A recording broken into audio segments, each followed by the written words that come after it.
After the end of the world, the burnt one woke from a deep slumber, broken, deaf, and blinded.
spark had once again been lit.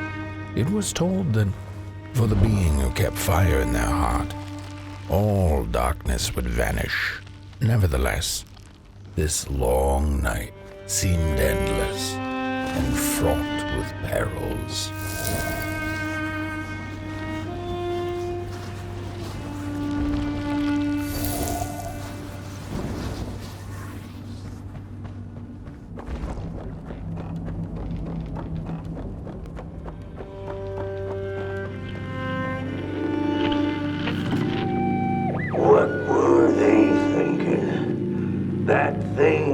To remain dead. I'm never gonna come out again, no sir, and here it's just me. Lonesome ragdoll with his mask. Alone and at peace. They burned it all away, and for what? Shine a little light on things?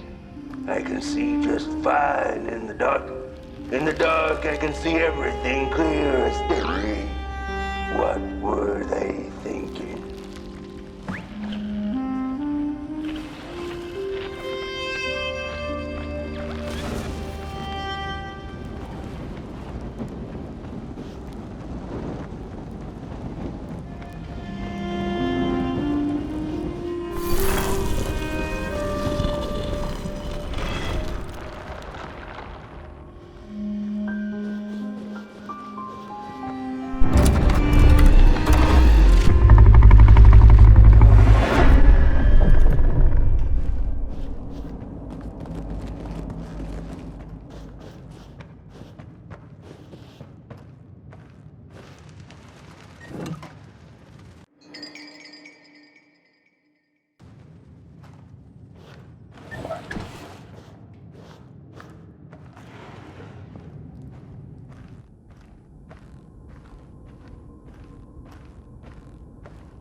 Focus on the eye and close your eyes to make things clear.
Of darkness, lo and behold, a friendship kindled.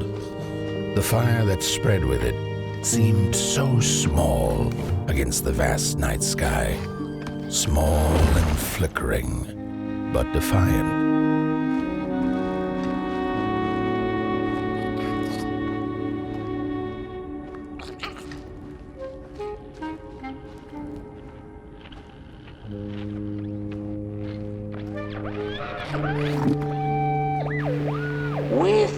fire, clay and fire. The craftsmen built the foundations, followed by the trees and the rocks. And after them came little houses for us tiny ones to cower in. For existence was so big, so vast, that without a roof above one's head, one could have fallen straight into the skies. And yet, with all that stuff, they didn't know what to do with us. So I reckon that's why they built the Midnight Walk. For us to wander, for lack of reason.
The crawlers eat fire, it's true they do, but most of all they feed on you. Don't you know? Howdy do. Didn't you hear? They eat you too. Fire, fire, aye, it's true.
And so it was that the burnt one and a small flame took a wander down the midnight walk.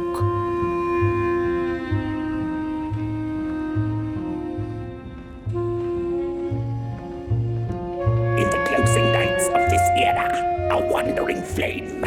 How rare, a little pot boy. This is already the end. Your pot boy, the last ember of the work table that was. You are destined to carry this torch to Moon Mountain. It is inevitable. We must all partake. Your purpose burnt into clay. Your pot boy must spread his fire. Walk now. Spread your fire. Walk, walk, walk. The soothsayers have spoken.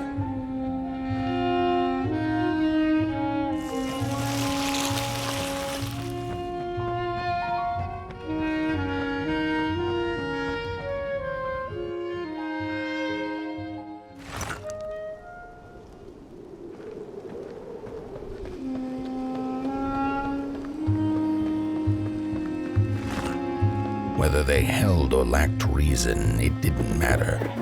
When times were dark and winds blew cold, there wasn't much left to do, and it was quite enough to simply put one foot in front of the other.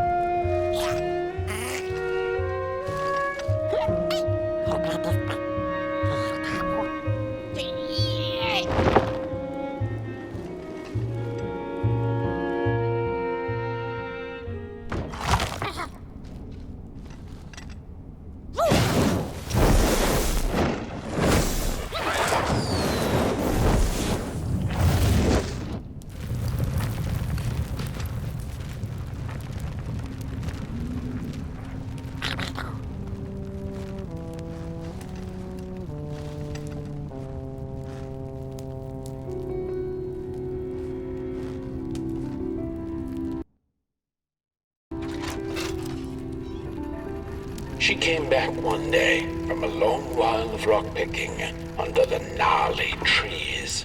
Usually the Merkel had been fond of fall and the refreshing cool of winter, but this time it had been much too long for her taste. Even the sun seemed tired, and she had all the rocks she needed, so she decided to treat herself to a long nap.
Close your eyes.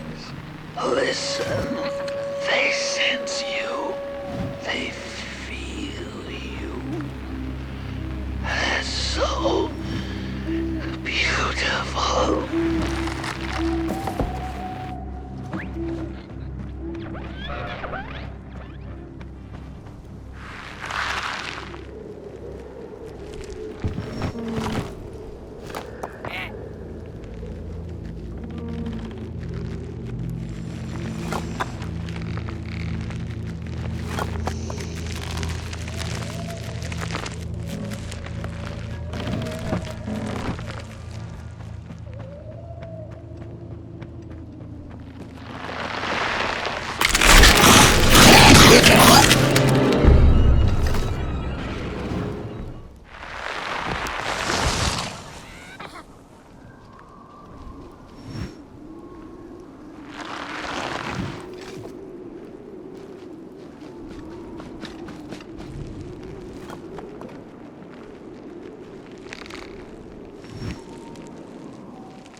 we discovered something deep in the woods.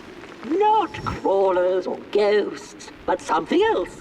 Something in between. A presence that affects us all. We tried to trap it, but no avail. We tried to slap a name on it. Manifest a pair of glaring eyes in search of its face. Something to name so that we could tame it. But the dark itself isn't any thing. It is less than nothing, and also more than everything. Behind and behind. And we invented these shell phones so we could try to talk to it. It picks up the phone on the other side, but it doesn't speak back. Not directly, at least. It transmits little nasty recordings, memories or echoes of things that came before, that passed through its drapes. I wonder if one day someone will hear my echo.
Hey, I'd almost forgotten how it felt.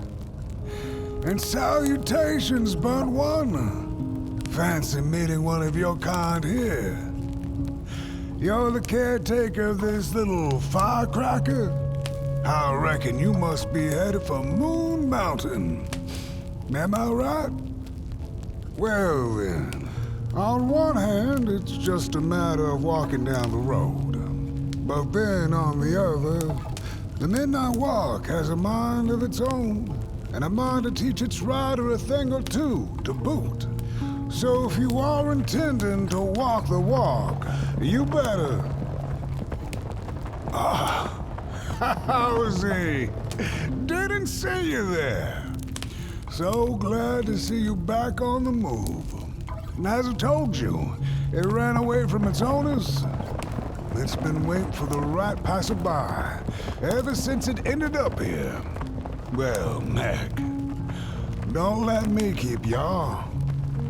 See you down the Midnight Walk, and Burnt One.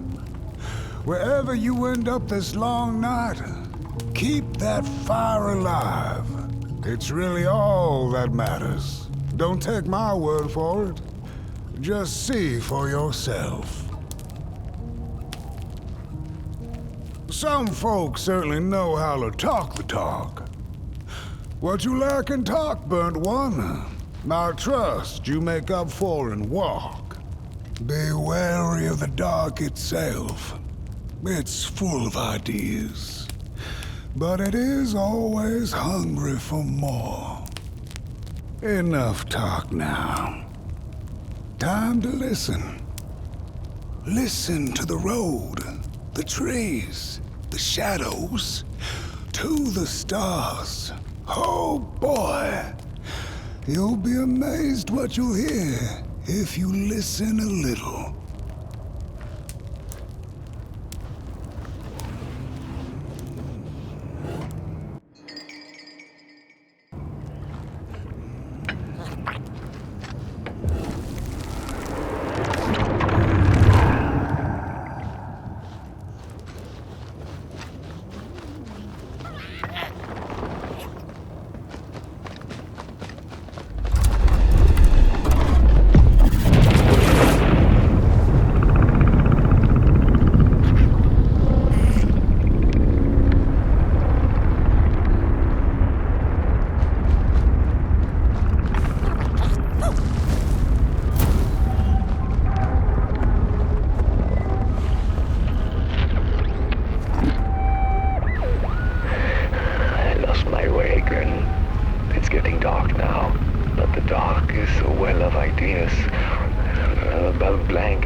Don't venture into the swamp under the moon, they cautioned. There, wild eyes watch, and itching teeth yearn for succulent heads like ours. Gone are the bodies of old, and they can no longer shield us from the terrors.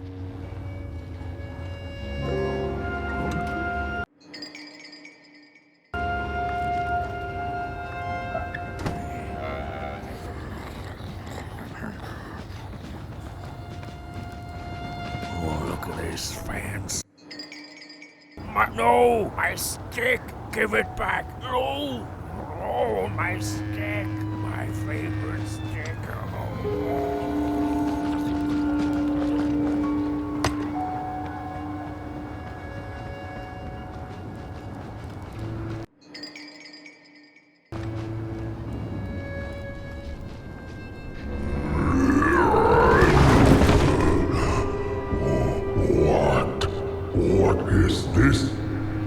Somebody approaches Nobodyville?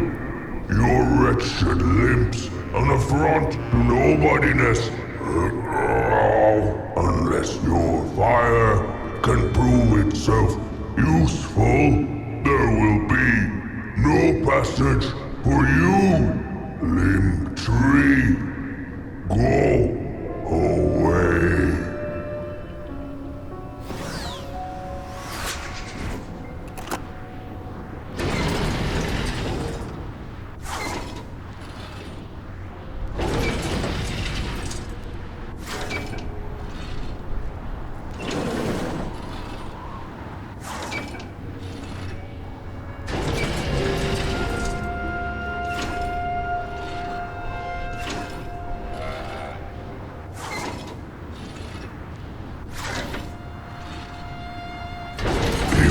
light them all, then maybe.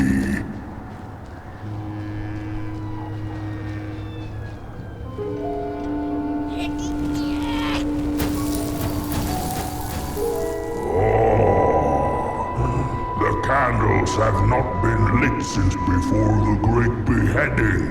Now fire is back. Maybe fire can help us with our Molgrim problem. The headmaster will decide. Enter, then.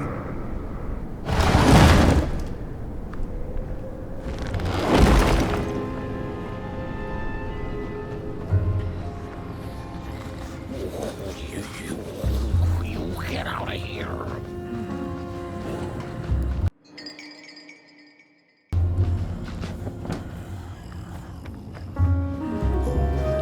We don't take kindly to somebody's walking around here with 2 feet.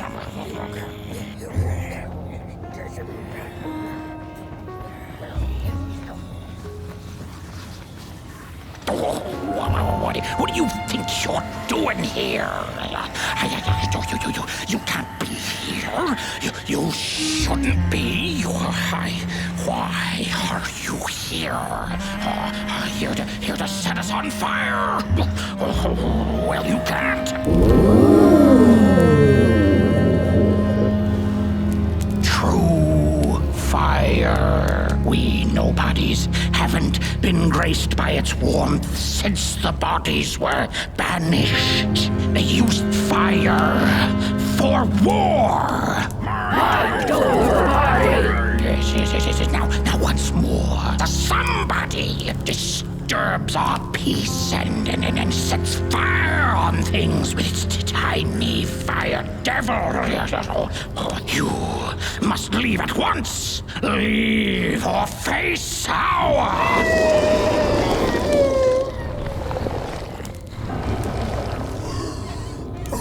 It's the Molgrim! The Molgrim!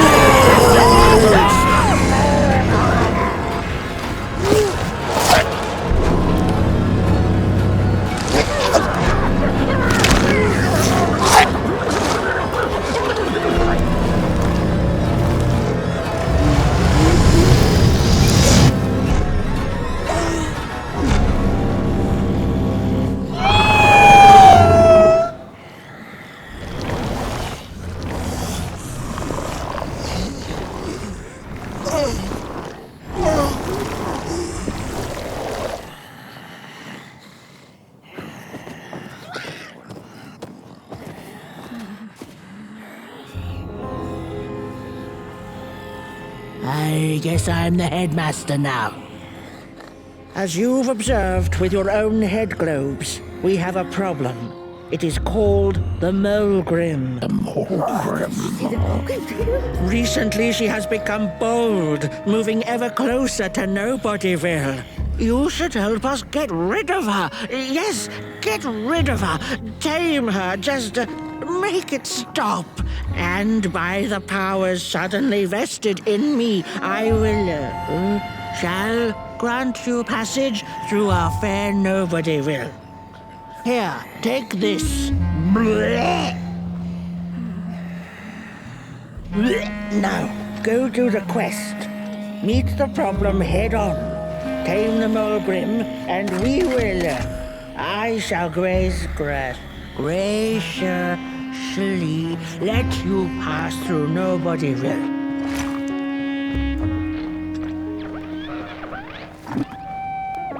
Mind over body. Mind over body. Mind over body. Mind over body. Mind over body. Mind over body.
The mushrooms whisper of a new burden down. They tell us her nest lies beyond the cold, cold moon. And she came here to witness tragedies. She feeds on these tales you see, sucking their fire dry like marrow from a bone.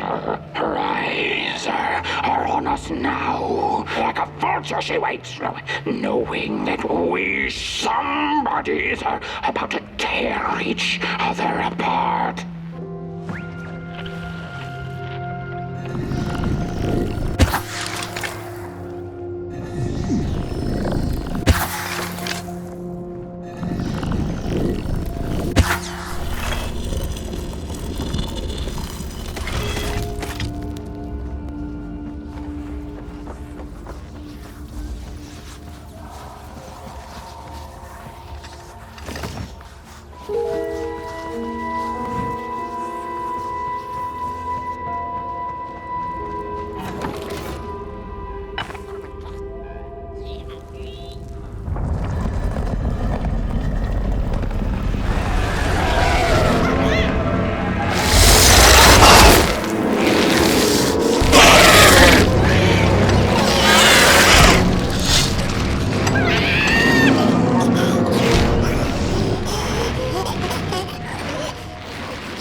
When a sinkhole devours your fire, give it up or dive in after it. An old swamp saying.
Another old swamp saying went, when dealing with a troubled and troublesome Mulgrim, do not light a fire beneath her, but help her build one from within.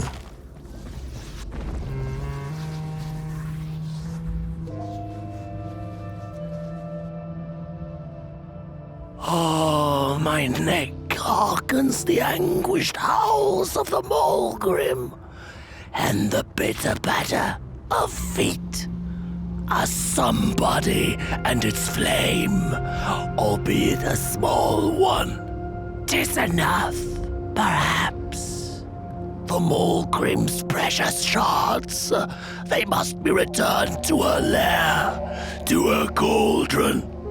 Only then may the cleansing fire burn.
if you're not gonna gobble me up, then can you maybe take me away from here?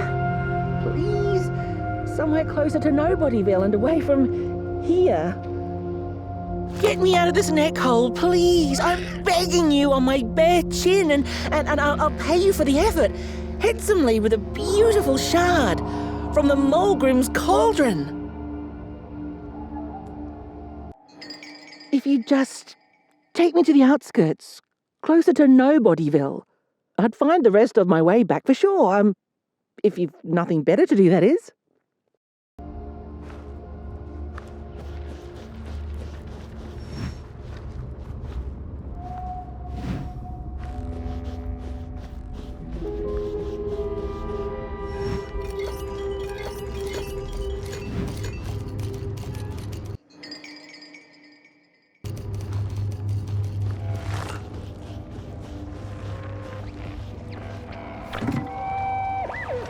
Body stands approach over the mountain vein and violent.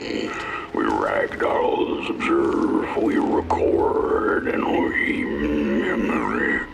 Their faces are masks, they do not know what the sordid yearning hides behind. The sands will tell. We put on a mask, we perform, and we put on a show.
Phew, thanks for saving my neck. And I think I have a reward for you. A real treasure.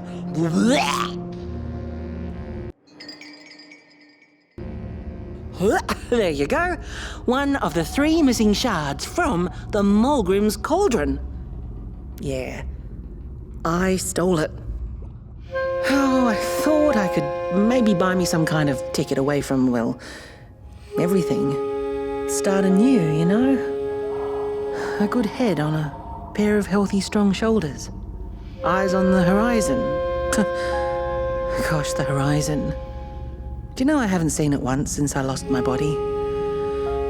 I really do miss my body. It's a real shame when you think about it, you know? The things that we do to ourselves, to one another. What we did to her, kind. All in the name of some sort of control. It doesn't make sense. Anyway, I guess I'm sad. Sad and sorry.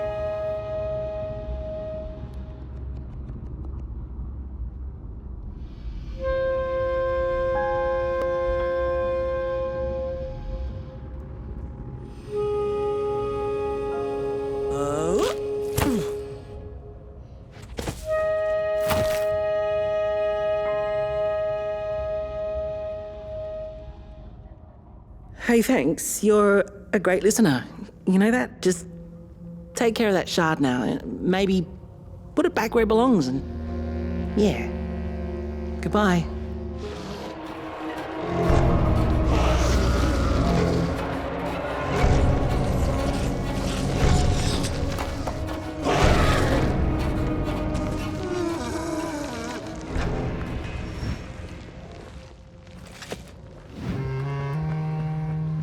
It's easy to lose one's head when everything you love is either gone, broken, or dead.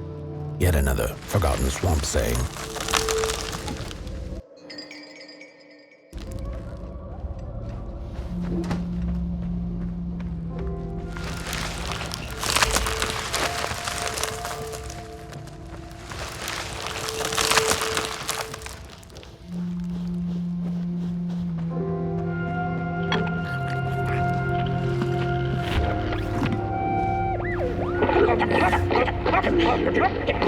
Hands up! Ready! Up! Break with your boots! Take with your hand! Full of fire! The fire is ours! Take the shards! Take the fire!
Good evening, or is it morning, or afternoon? Hard to tell without a sun, isn't it? No, it is most certainly night, or moonbirds hooting wouldn't make sense at all. Speaking of sense, will you help an old bird find some in this story? Fire up these dusty murals in the right order, and you will receive a present, a little gift, yes. Bring the fire to the story.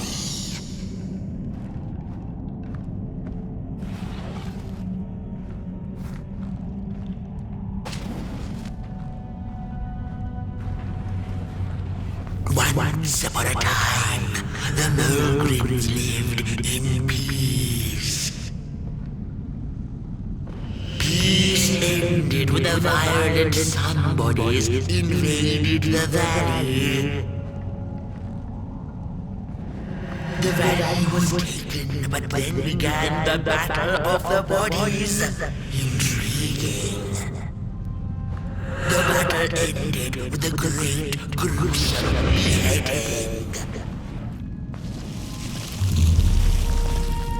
For time immemorial, the Mulgrims had lived in the valley in peace, sharing good eatings and howlings around their fire, which they had inherited from the skies.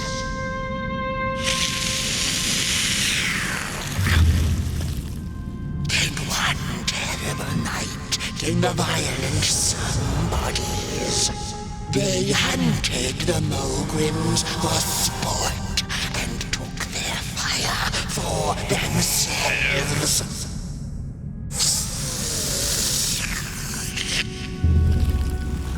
But the somebodies knew not what they were dealing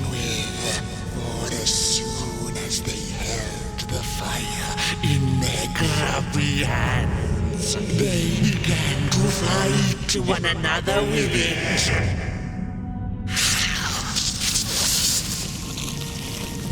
To save themselves from themselves, the cunning heads turned on their bodies and organized a great beheading. And so it was that some bodies became nobodies, and the bodies were exiled. A time of peace would ensue, or so the headlings thought. The last living Mulgrim had been biding her time, and saw now an opportunity to return and take bloody vengeance upon the heads, who were now left defenseless without their bodies.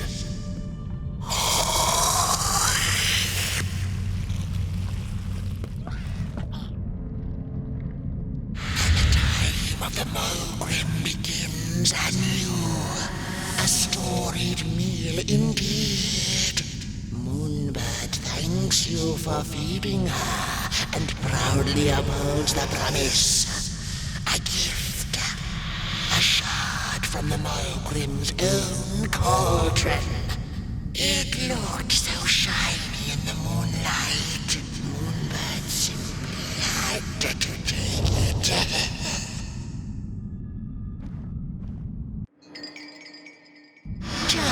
For now, she'll see you in the light.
She'd never been much for company until she had met the other one. He had shimmering scales, an appetite for life, and carried a faint scent of rotting leaves she found irresistible. Oh, how they used to laugh at the distant stars, bitterly together.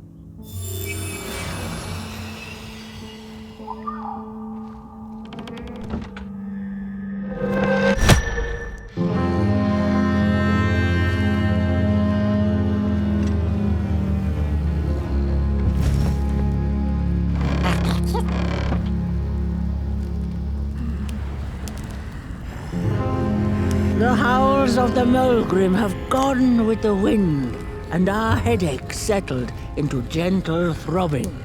Thank you, somebody, for you have not only graciously saved our necks, but also demonstrated the value of brain mass and heart blob working together. Could it be time for the bodies to return? We must convene on this matter, and you and your wandering flame must now leave through our gates and keep on walking the midnight walk to Moon Mountain. Moon Mountain! Here you go, somebody. This key will open the town gates. Blech.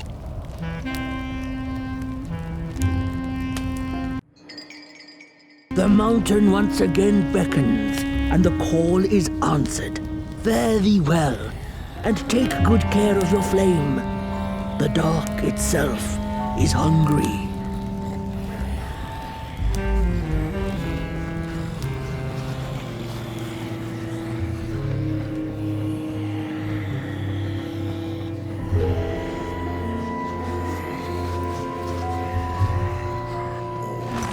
Bodies might be returning heads on now.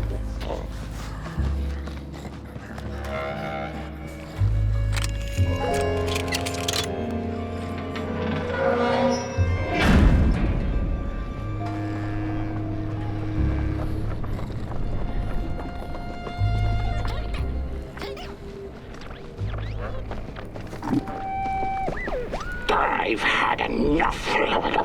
First it was the big Mulgrim hunt, and then they forced us out into that make-a-forgiven swamp. I hate hiking. And then, when we had nothing left to hunt, we started fighting each other. And then Mr. Mayor gets this grand idea that we should chop our own heads off and banish our bodies. How does that even scientifically work? I've had enough of civilization.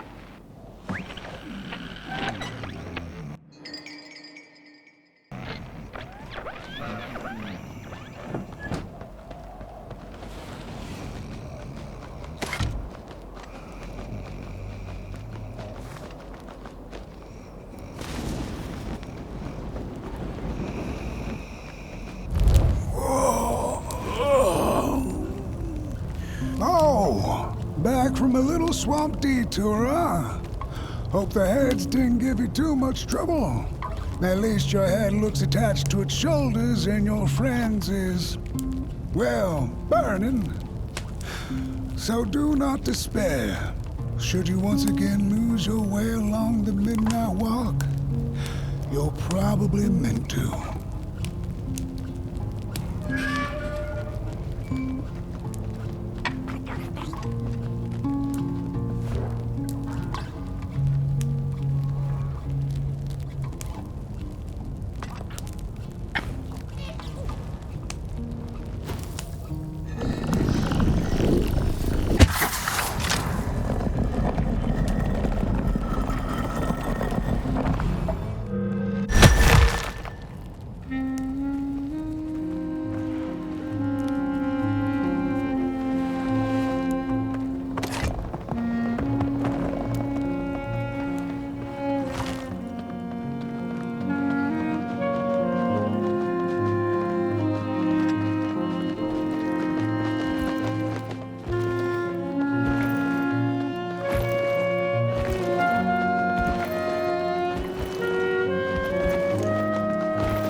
humans have a special relationship with fire. We do not cook over it.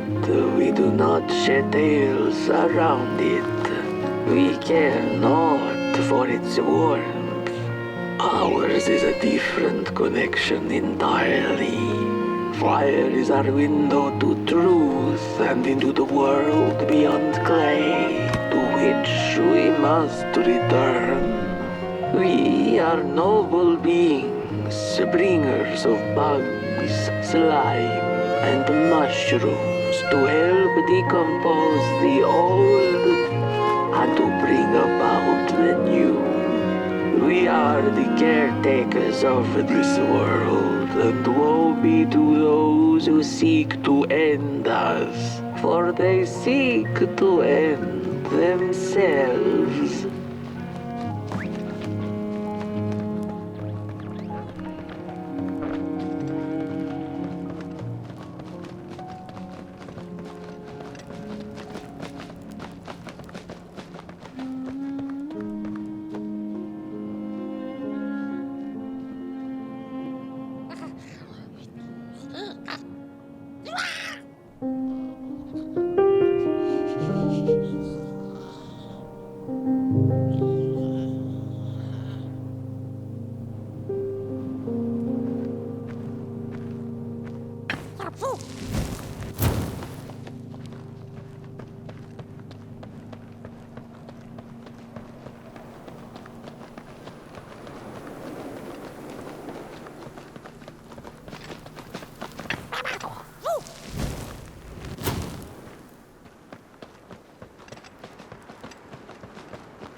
Dreadful was the day when the sun vanished. The waters dried up, birds went quiet, and the dark itself seeped unchecked into the work table as the cold, chewed paper moon rose over the mountain. The night that followed would be long as the midnight walk. The burnt one was there. You do not remember, but you feel it, don't you? You are reborn when need arises. This night, Port Boy needs you, and Moon Mountain beckons. Its call irresistible. A storm is coming.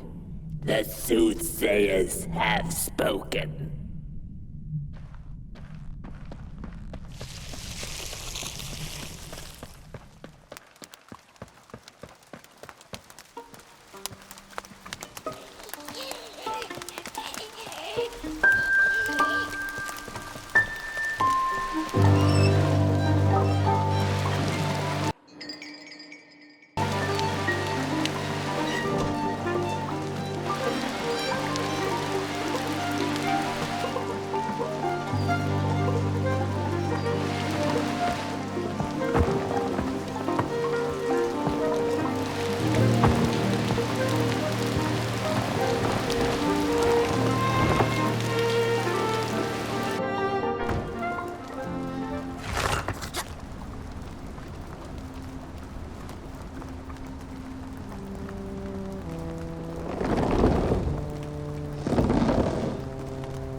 I had a flame once.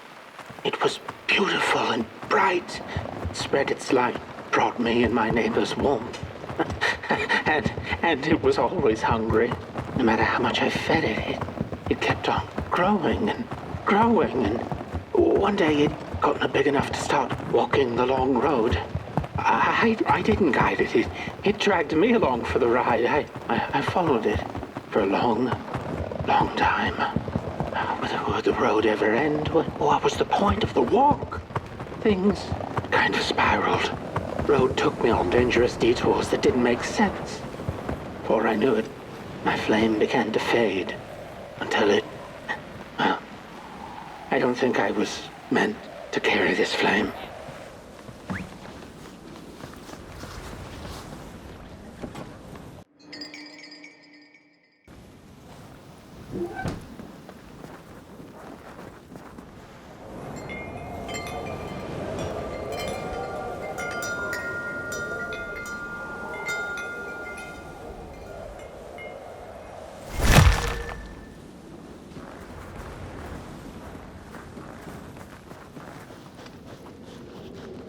There once was a freezing cat who was looking for shelter when she came across a dark cave.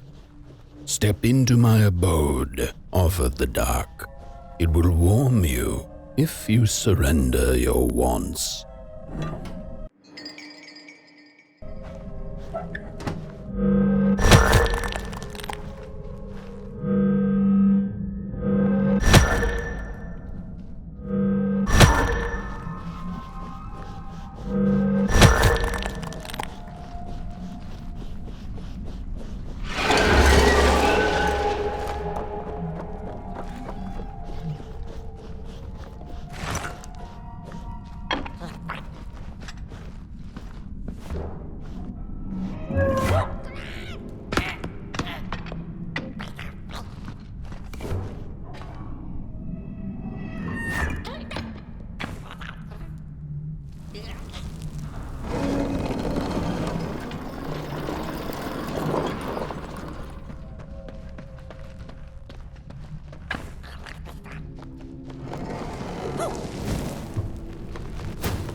The story goes of a nameless maker who pulled creative spark from the dark itself without giving it fire.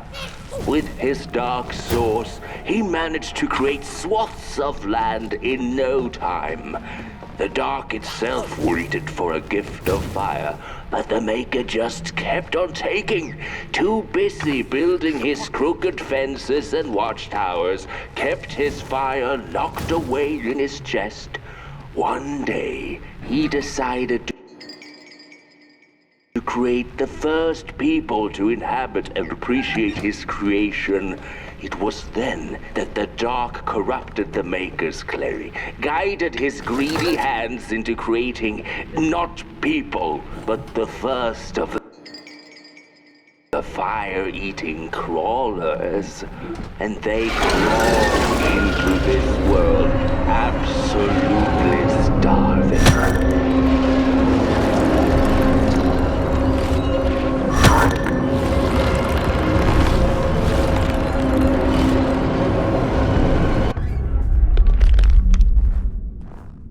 The dark's eyes were much too big and watchful for the cat's liking. She went on to find warmth somewhere else.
cat saw it. Rooftops piercing the sky. Approaching the town, she was greeted by a crone. Come, kitty, kitty, you must be tired. Sit in my lap. Share your soft fur, and I shall warm you for a spell.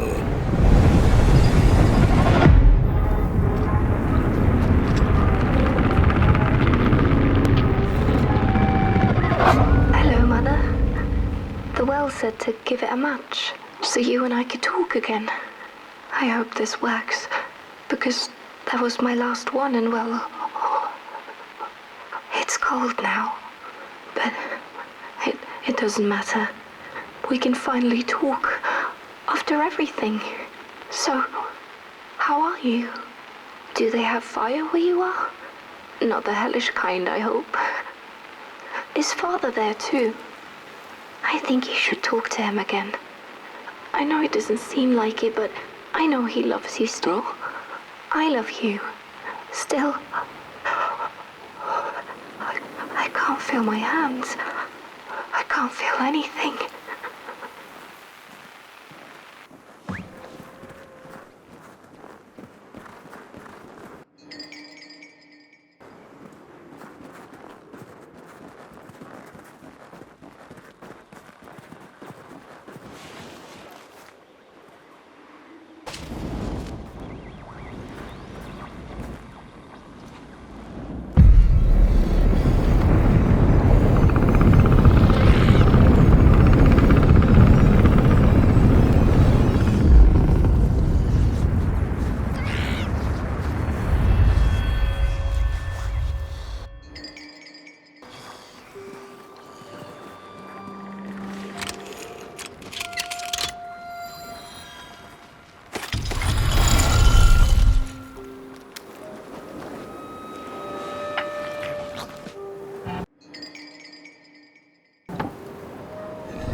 This happen?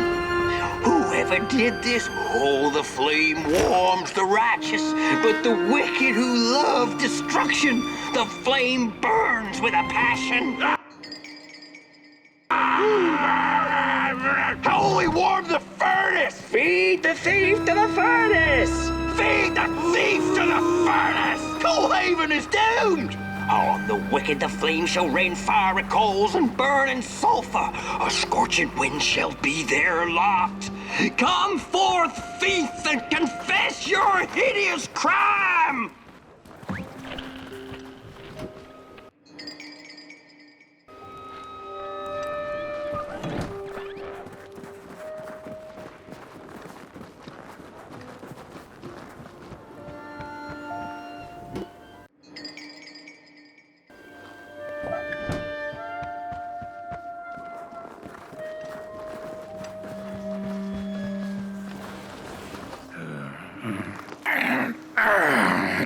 Welcome to Coalhaven, newcomer.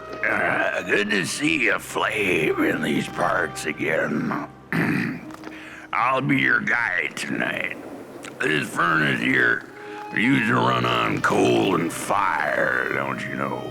But a thief stole all our matches, wasted them in greed, you see. Now the ghost has come to smite the wicked and punish the thief who killed us. Well, I guess that's it. That's a tour on the house. There's a bone right there in the No. That ain't no place.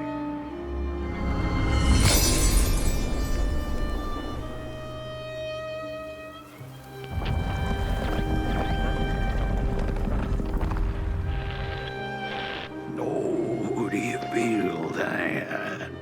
Something's changing. That furnace was the soul of the city. We used to worship it, us coal miners did. Fed it trees and fire like it was a hungry, angry god.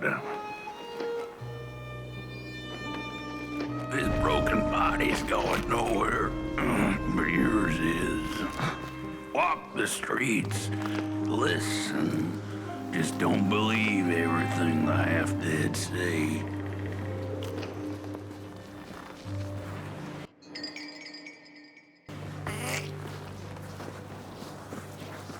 The cat didn't like the crone's crude pettings. Her hands tugged at her fur. Now, rest still, the crone said, as she pulled out a crooked knife. The cat was quick and escaped just in time.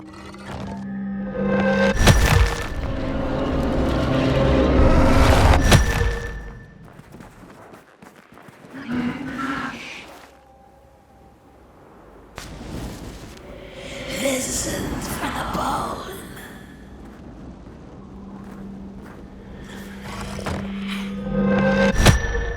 Listen.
See a ghost.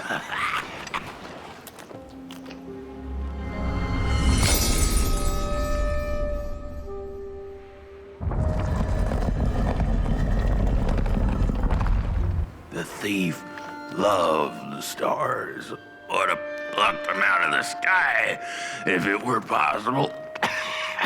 But the dark itself stole her stars, turned the thief's sky as black as a cup of joe. And so the thief began to steal matches and lit them, hundreds of them, like little stars of her own.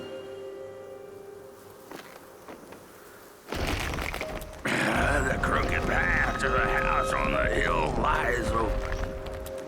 You hear the scream.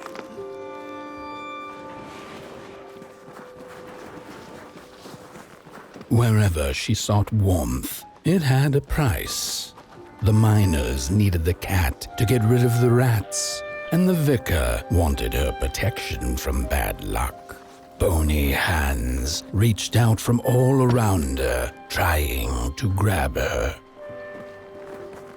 The burnt matches lead to the house.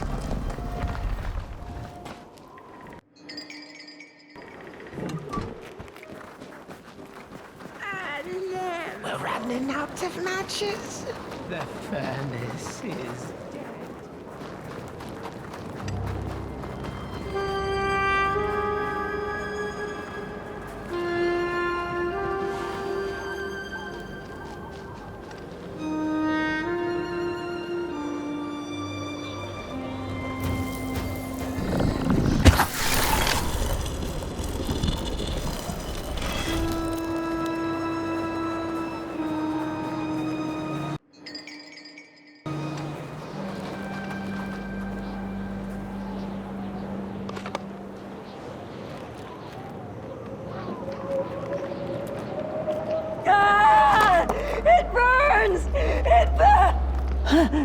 What's... This isn't my body. The fire, did we snuff it out? Where's... Did I save them? The house. It's ruined. Well, it wasn't supposed to go down that way. They locked the door, threw the key into the woods. Huh. There was so much anger, and now there's nothing. This body is so uncomfortable.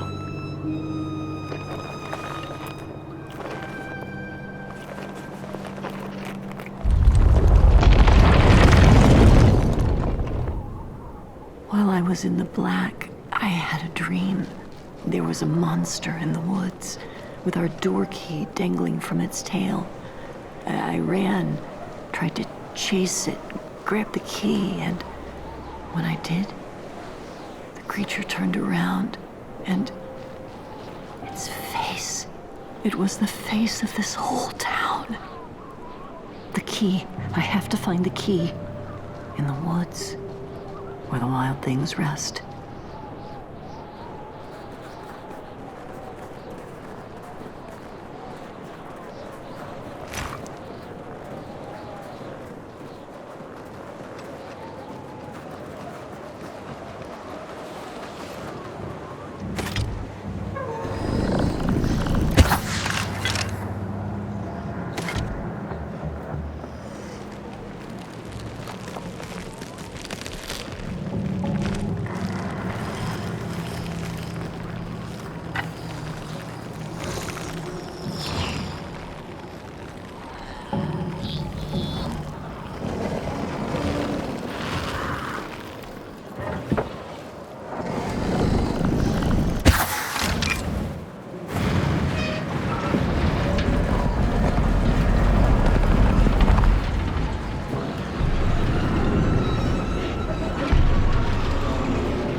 That's it, that's the key.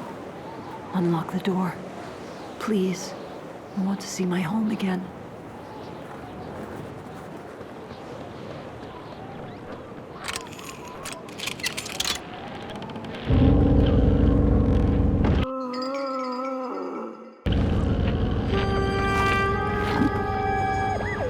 Furnace is getting weak. Council says we're running out of matches. We'll have to harvest more trees. The cat felt as if the walls around her were growing taller, the alleyways narrowing. Turning a corner, she bumped into a girl sitting in the snow. In her bony little hands, a lit match. "What do you think of my star?" the girl asked. "Isn't it pretty?" The crooked path to the house on the hill lies open.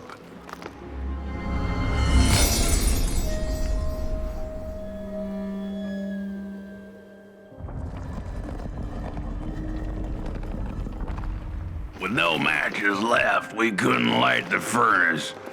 And the thief paid a terrible price for her burning greed.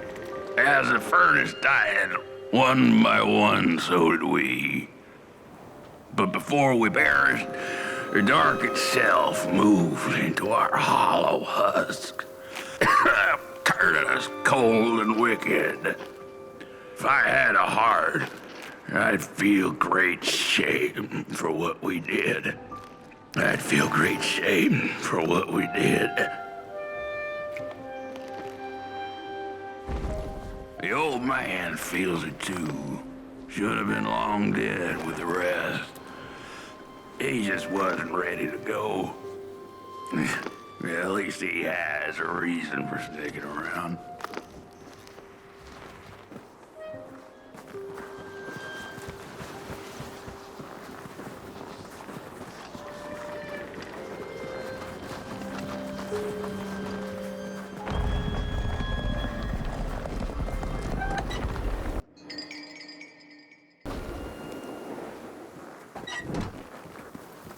We killed the beast.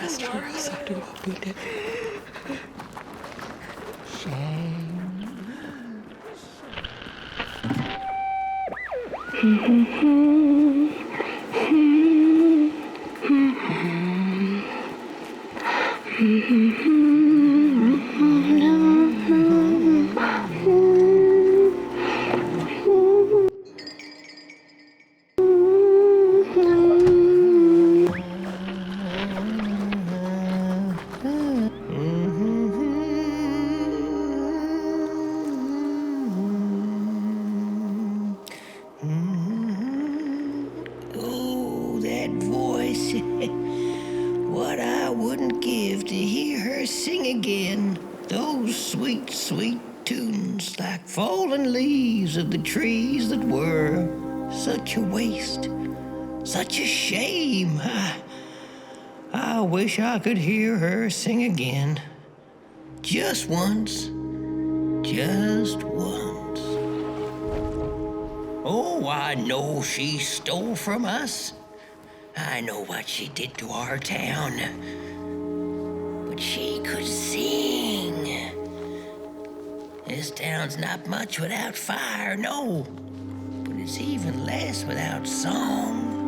If I could just hear that lullaby one last time, I know I'd be able to move on.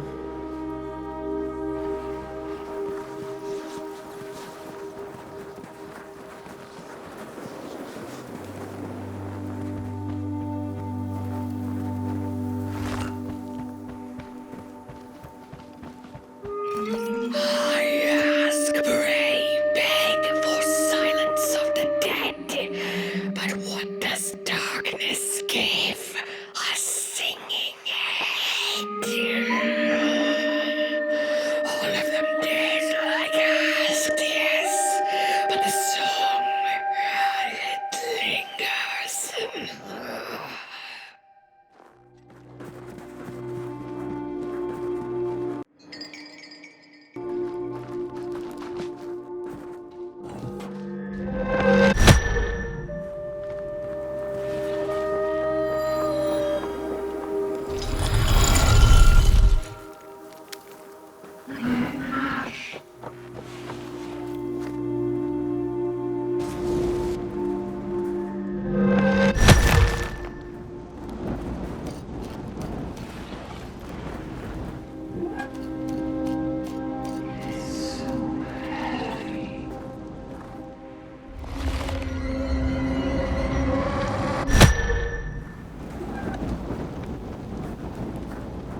flame, you found it! Does it still keep our song? Fire will tell.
Little soul, you charming little wanderer, my life's companion and body's guest.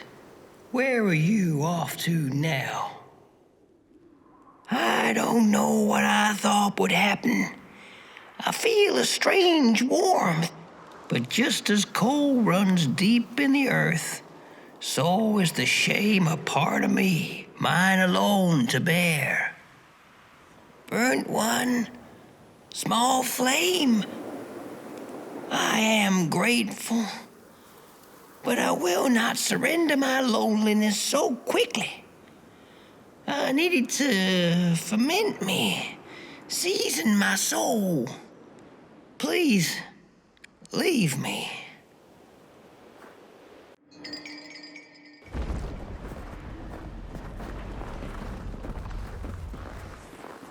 The girl offered her burning match, her last star, but the cat could tell she needed it all for herself. Grateful for her unconditional kindness, the cat left her to her ghosts. What do I know? I'm just some dead guy. Throw me.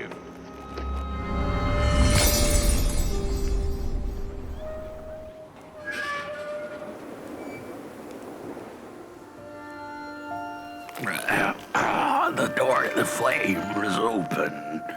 It's already there. You just haven't lit it yet. Now, if you don't mind, a little spark. And just maybe we'll be able to die for real this time. In life, I didn't mind a little loneliness, but this is the worst. The furnace longs to burn once more.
Release me.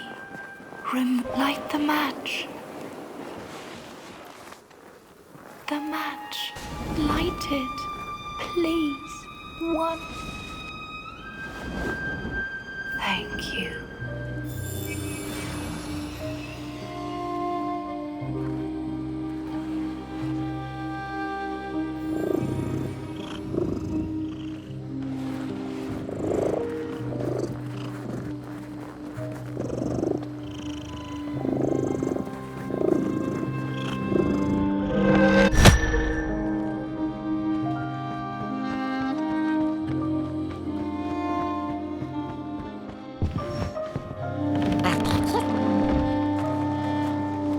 cat finally settled in front of a giant burning furnace. In its bright flames, she could glimpse a dark future. This did not matter to her, for now she was eternally warm and at peace.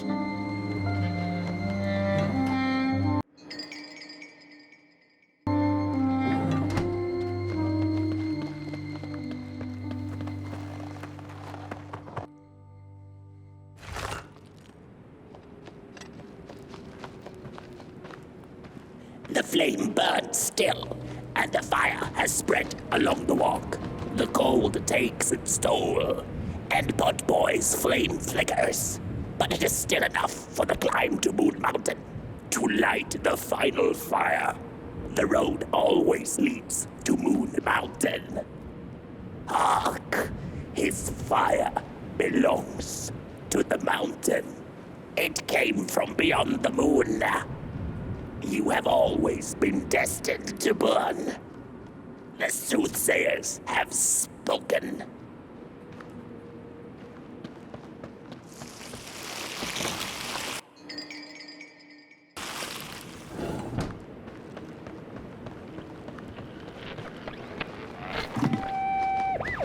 There's a fella who watches over the midnight walk, pointy hat and hollow gaze. He's been around longer than you or I. Some say he was one of the first sculptures to have breath. Some say he's not from around here, but from another maker's work table entirely. Some say he's seen what lies beyond Moon Mountain, but I just think he's lost like the rest of us, and he's waiting for the right one to come along, waiting for something that'll give him that eureka for his song. He keeps his banjo by his side, but he never plays it. Strange, but he's in no hurry. He's got all the time in the world.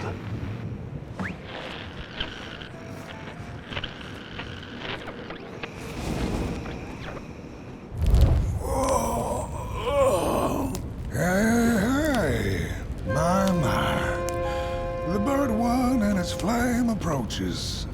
The road's been long, hasn't it? And it just keeps on going, don't it? Why don't you rest here for a spell? Change is in the air. Warm winds coming in from Cold Haven. I trust you're not pushing that little flame of yours too hard. He is mighty, no question about it. But between you and me, he still has a ways to go until Moon Mountain. Ah, heck, it ain't my place to tell you how to tend your flame. I'm sure you'll be fine. You'll be just fine. Ah, to feel at home wherever you walk. How's it? What a friend to have on the road, huh? Now, there's an open door invitation, if I've ever seen one. Go on in then. Get some rest. I'll keep watch.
a boatsman went out into a foggy lake to find peace.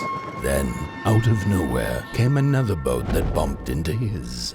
He cursed whoever was on the other boat, but when the fog cleared, he discovered that it was, in fact, empty.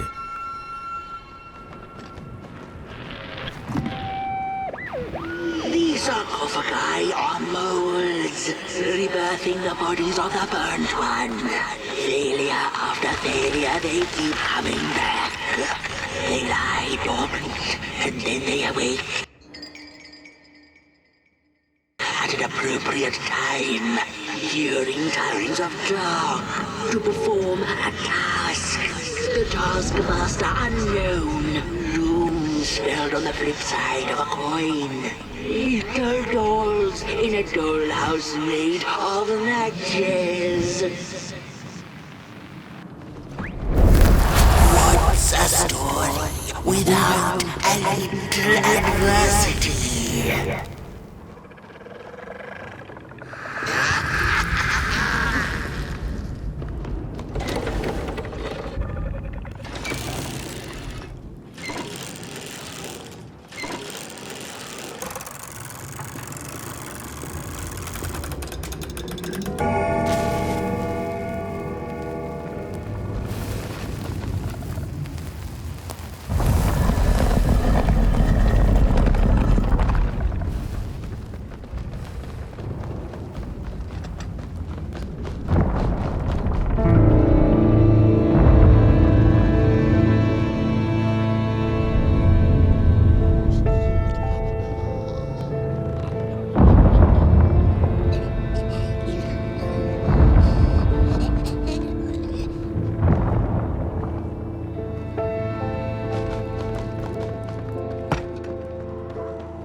Feathers can leave this place.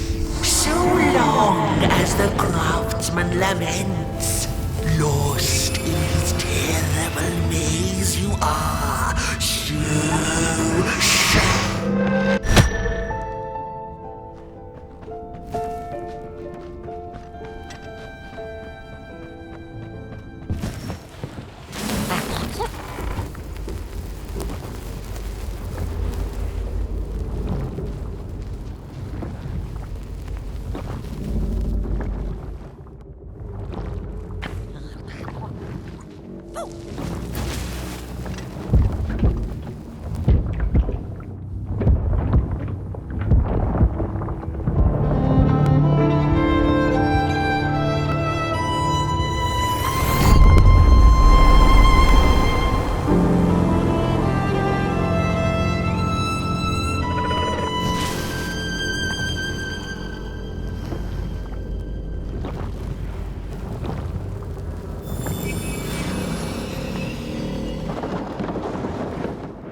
on the menu, Cruz.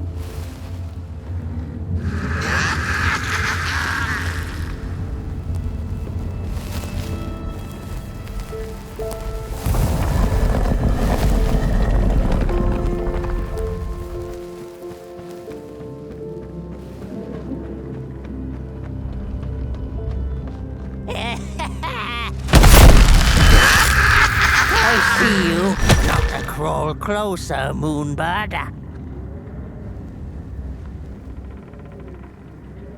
Avert your greedy gaze. The moving pictures are not for you.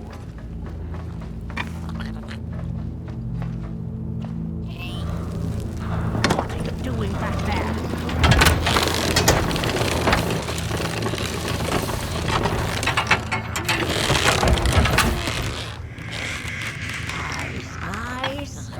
Watchful, they want our daughter.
I see you, not a crawl closer, Moonbird.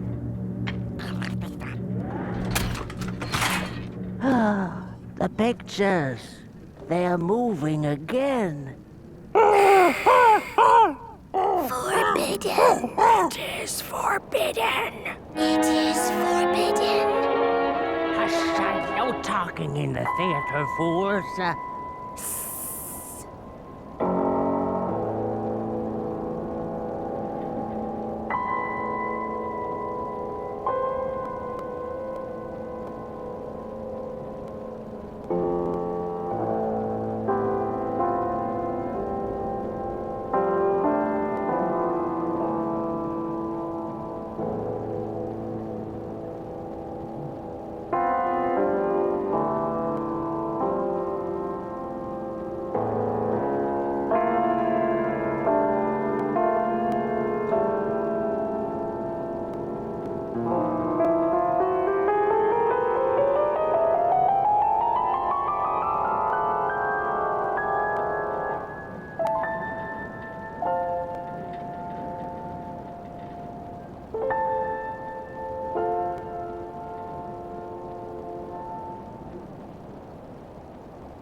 Stories, how I cherish them. Real as clay, as palpable as the midnight air, All we have left once the dark has taken the last campfire from us. The projectors tell a story of failure. The craftsman projects it onto his creations. He keeps building without love for his craft. He needs to see it.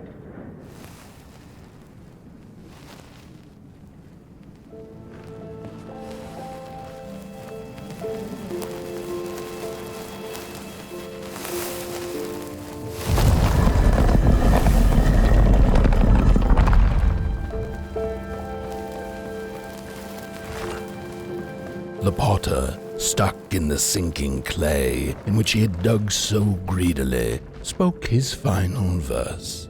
Here was I born, and here I lived. My refuge was the clay, and now the clay has played me false in a most grievous way.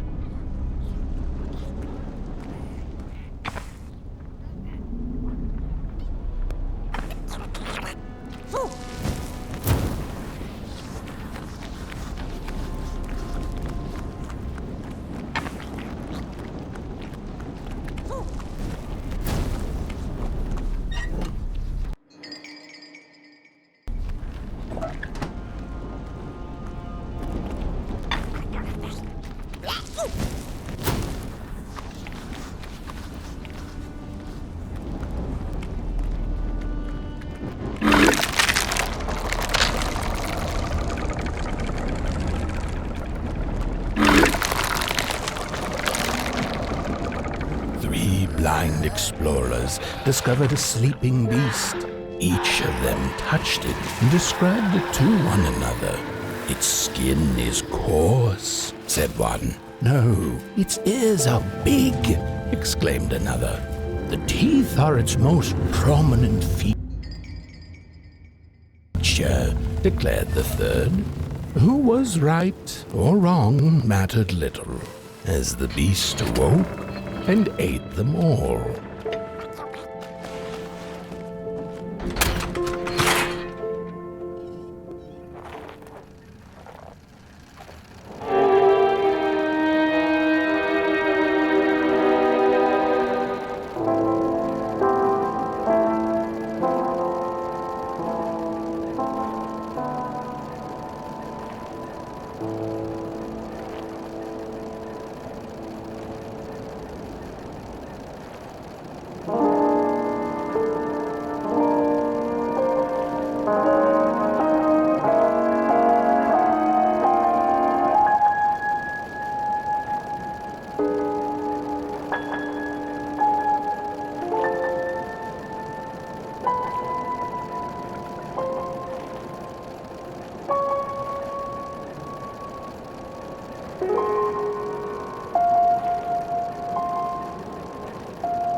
foundations of the daughter. None of them will ever dance, ever feel the warmth of their maker's heart. They can never be enough.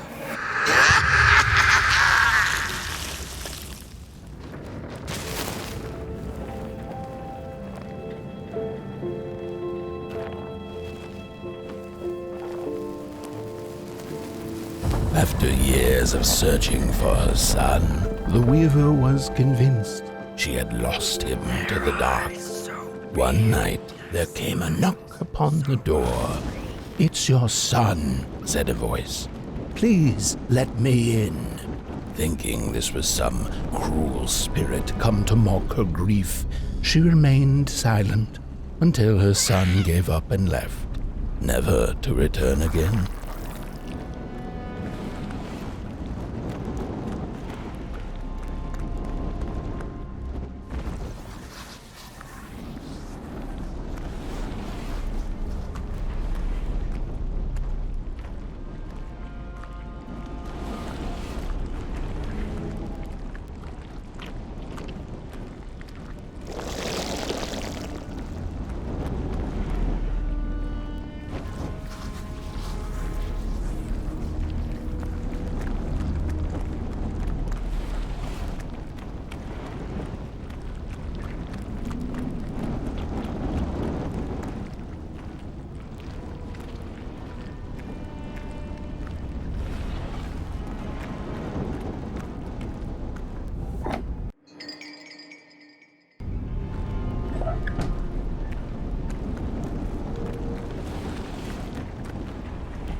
Most of my life, I've been afraid of the dark. When I was little, my childminder got annoyed with me and tossed me into a wardrobe as punishment. She let me sit there, alone, and I sat perfectly still so that no closet monsters would notice me. It was the longest, most terrible 15 minutes. Many years later, I don't know what happened, but now I love sitting alone in the dark. I get into the wardrobe, close the doors, and I sit perfectly still. It's like a void, empty, but not cold, where nothing exists and everything is possible.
The father home to the daughter would fill his heart with fire, failing to see that she needed a fire of her own. His princess danced away, and he stayed behind, cemented in his ancient groove. The heart is a bottomless pit, never sated, always craving for more.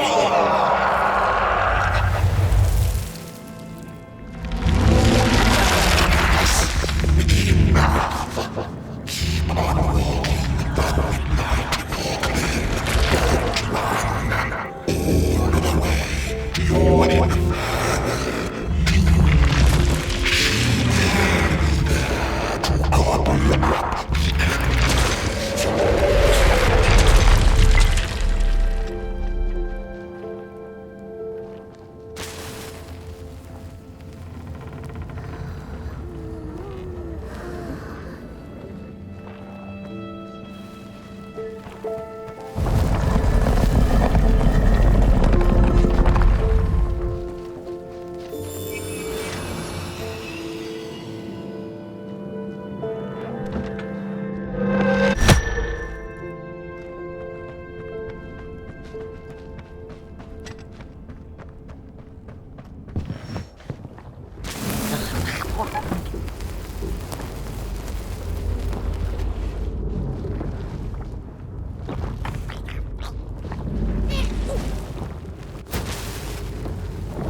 The wanderer asked the craftsman, "How do you make such perfect sculptures?"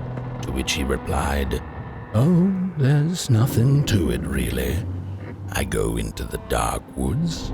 I find the sculpture already waiting inside a tree. And then it's just a matter of carving it out."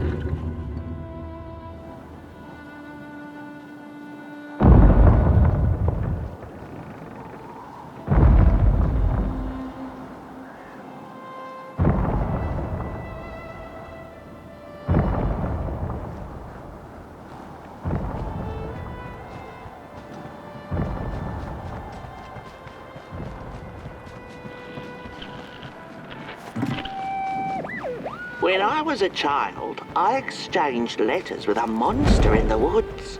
We were best pals, and we shared all our secrets with each other. One day, my sister told me that the monster wasn't real, that she'd written me all those letters to play a joke on me. But the joke's on her, because I knew the truth about the monster in the woods, and we exchange letters to this day.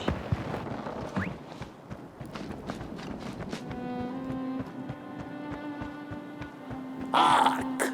Not very far now. Not very far. The flame longs to be free. Caged, it cannot truly burn. How beautiful. How tantalizing. It is simply the way of fire. It is what it is. It is what it is. You must release it at the summit. The soothsayers have spoken.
When the nameless maker lost his creation to the dark, he went back to the great drawing board.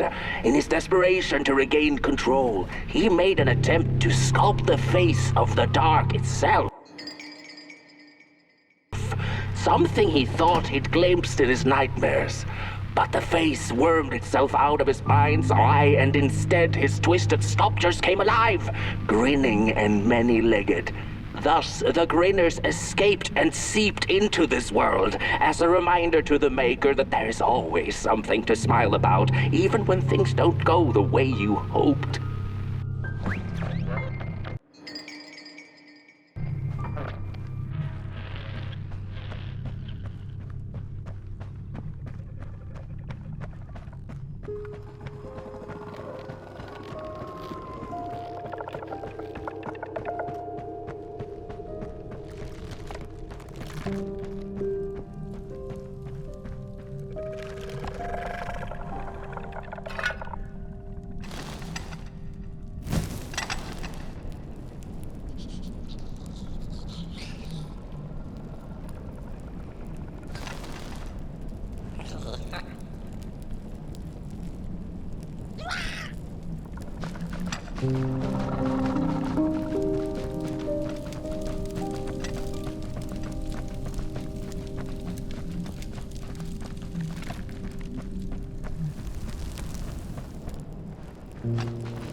Whoa there! You look like you're about to move a mountain. That's what I get for trying to get in the way of a flame and its destination. Let him walk his walk. Ain't nothing gonna stop him now, looks like. Fare thee well now, burnt one. You're going to Moon Mountain, and that walk is for you alone. You have a tough decision ahead of you to make, just like the ones who came before. But they're all long gone. In the end, all there's left to follow is your own heart.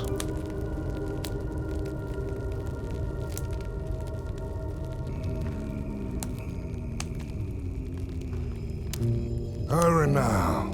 Go catch up with your little spark before the dark does.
When I was a child, I exchanged letters with a monster in the woods. We were best pals, and we shared all our secrets with each other. One day, my sister told me that the monster wasn't real, that she'd written me all those letters to play a joke on me. But the joke's on her. because I knew the truth about the monster in the woods, and we exchange letters to this day. Oi! You the caretaker of this little fireball? What were you thinking, letting him run off? Don't you know how precious he is? Oh, yes you are. A real sunbeam. Who took the sun away? We Merkles used to ask until it finally ceased to matter. Night skies like these, trouble seems so far away, doesn't it? I mean, isn't this just... Exactly my point. I used to be afraid of the dark. So much so that I became obsessed with these huge electric lamps left behind by the craftsmen of old. Couldn't pry myself away from them. I'd sleep outdoors and under their blinding radiance. One day, I woke up to the noise of quivering planks and nails. And would you believe it was my own house leaving me? It had gotten so restless it grew a pair of legs, took a name, and went on a hike. Housey was its name, bless its soul. Houses have no imagination. But I bet it had a grander adventure than I could ever imagine.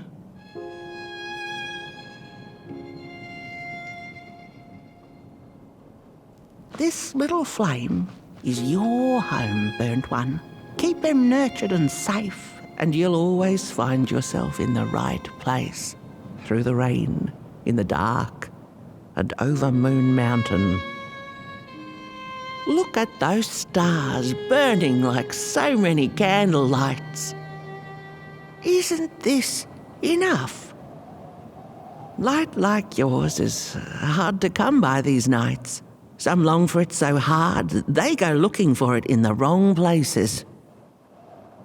Funny thing about the walk, it takes you places, tells tales, but it won't utter a word about itself.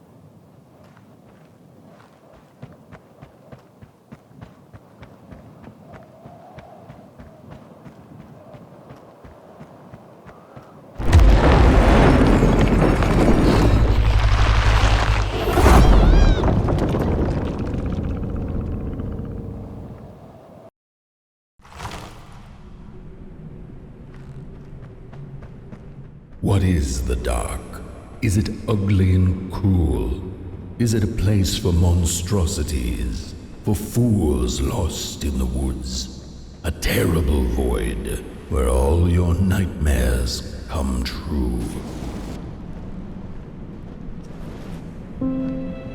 The dark could be a friend, perhaps a space where we might find each other, all of us equal under its cloak.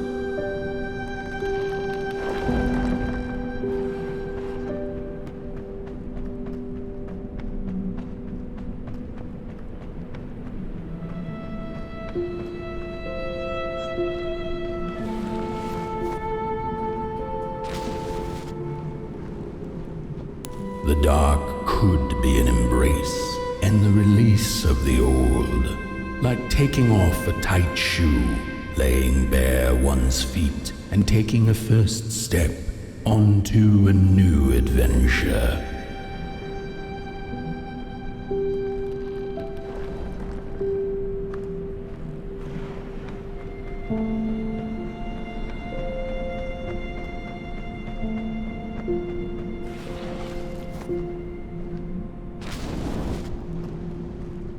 The dark could be a moment of clarity and calm, a break through icy clouds and the shameful stories we tell ourselves that fetter us to the clay and mud.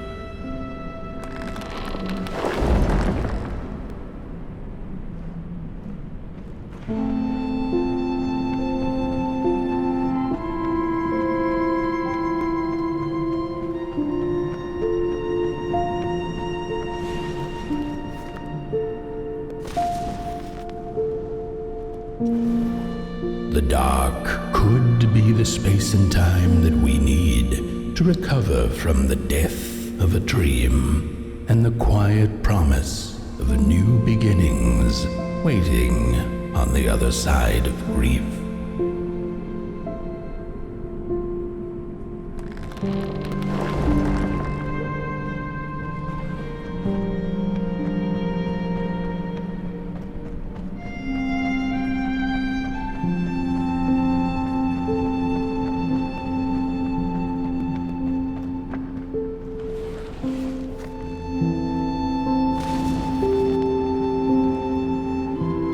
In the end, the dark remains a mystery, its secrets locked away behind the stars.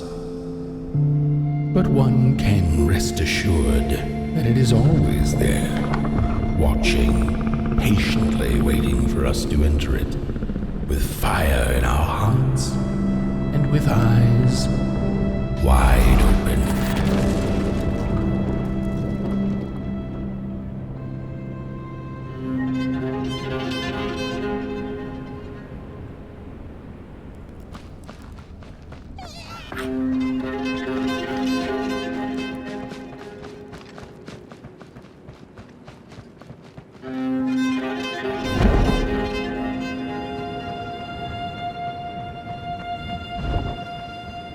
You've arrived.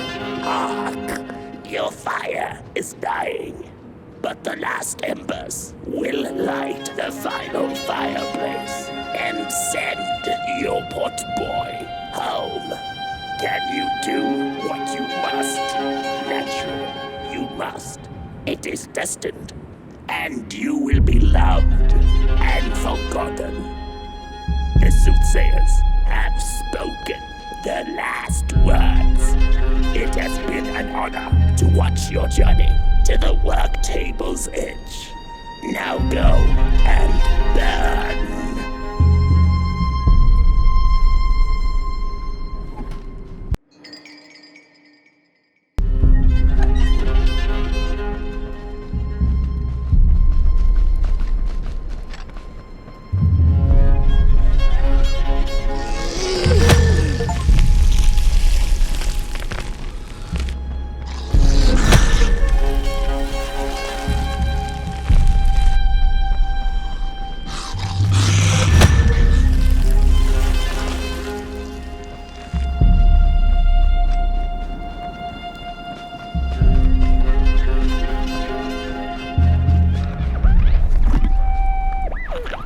The first two-legged beings did prosper under the first sun, but it didn't matter how much they bathed in its light. They craved more.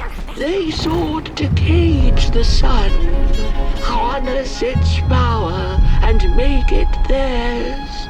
But the makers in their foresight had put the sun far, far away, so far that no creature could reach it. That's why, in their desperation, the two-legged ones began to collect matches, lighting them like minuscule suns of their own. But there are only so many matches in this world, and one day they'll run out, and they shall once again look to the sun.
feeling like something was up, like something was on the way, a danger I never could have guessed. I figured that's just how I always feel, and my worries seldom come true. And now here I am, and I have been for some time now, and it just won't come back. I don't think it... While I had it, I didn't know what to do with it, how to care for it, enjoy it.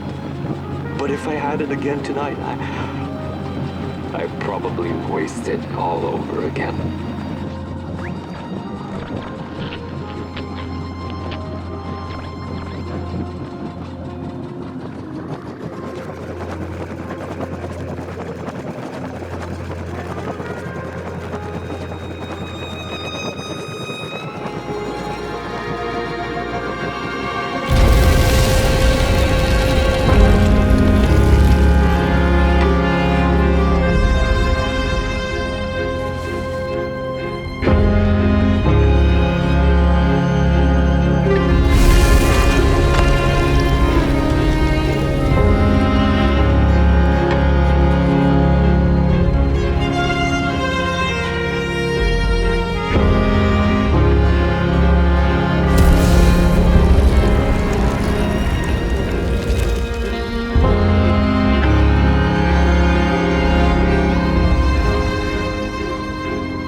Once upon a time, some folk on the other side of this and that had the most strange and beautiful dream.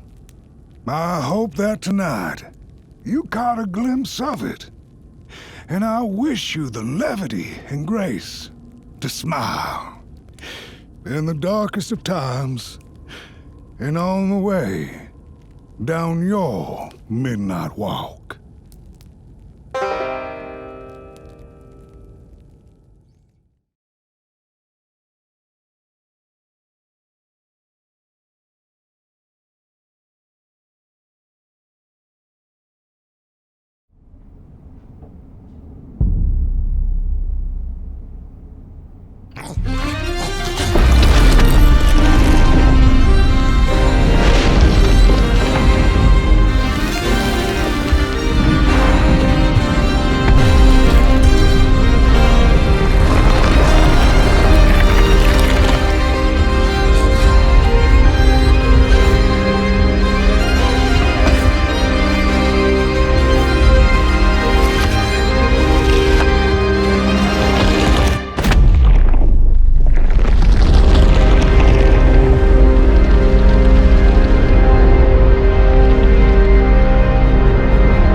Once upon a time, some folk on the other side of this and that had the most strange and beautiful dream.